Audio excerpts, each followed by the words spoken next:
Hey guys, I'm back for Game 3 of Minigun versus EG'Idra, and we're going to see exactly what happens after two very interesting Protoss versus Zerg games showcasing the different tactics that each race can use. We're going to jump right into this game, and we're going to see EG'Idra, who is the green Zerg, spawning on the left side here of Dual Sight, which is a map that you don't see very often, especially not on the ladder. He's going to be fighting the blue Protoss Complexities Minigun. And for those of you that have not seen Dual Sight, it's a really cool map. The right side of the map is all like burnt and charred and evil and whatever. It looks terrible. And the left side is all nice and cheery. Green and, well, until Zerg kills all the trees, you can see that. But it has a nice waterfall, as we can see.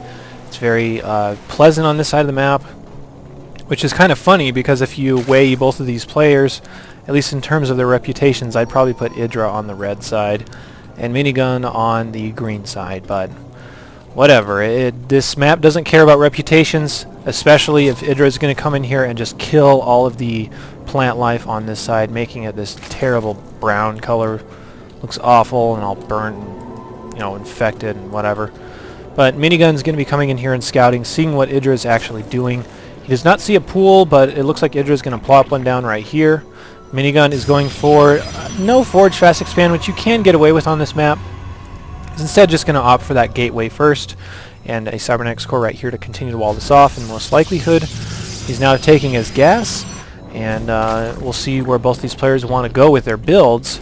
Nothing unusual so far, so we're going to watch the center little weird thing, that whatever this thing is doing. If I remember right, this map was designed by GSL. GSL always makes really cool maps. We've seen this in both games. Minigun planting a pylon here just to prevent EG'Idra from taking that expansion too quickly.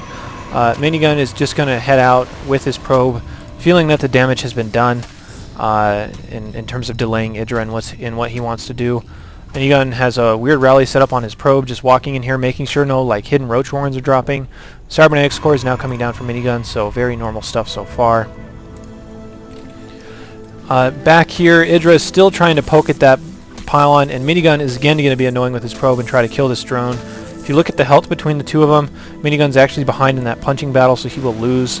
Or I guess the probe is like a zapping or whatever, so punching versus zapping, apparently punching wins.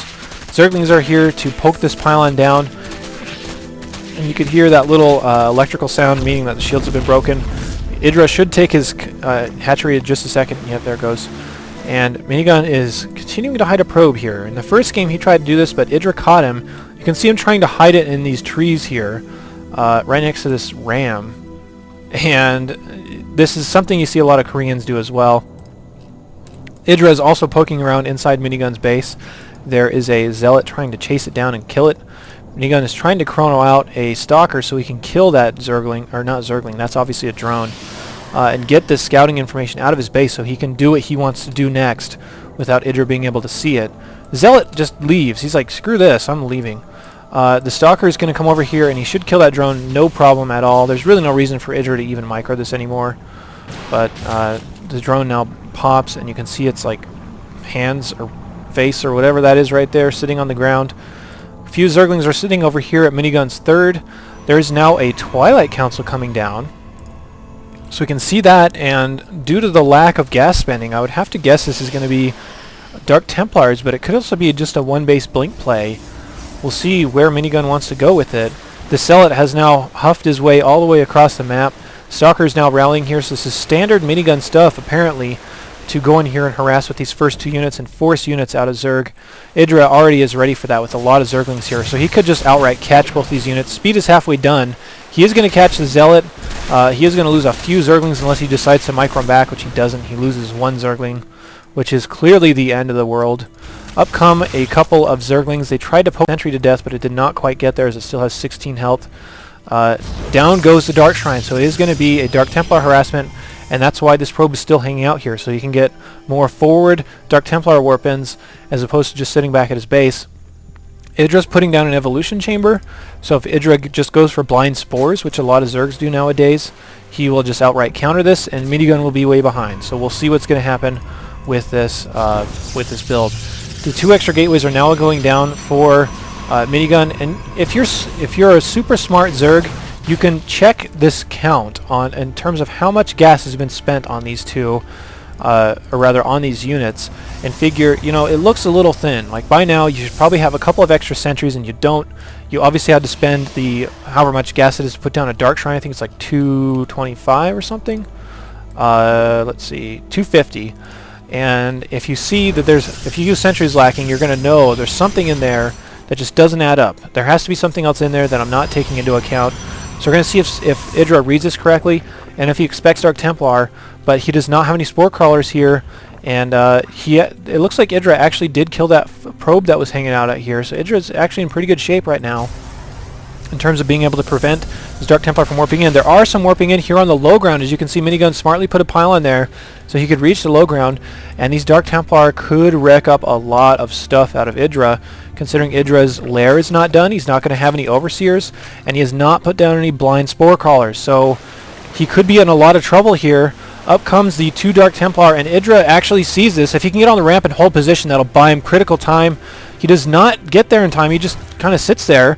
The Dark Templar are in. The Spore Crawlers start, and EG'Idra says, lol. The Dark Templar are here ripping up a whole bunch of drones. Oh! Oh, that's classic EG'Idra right there. Just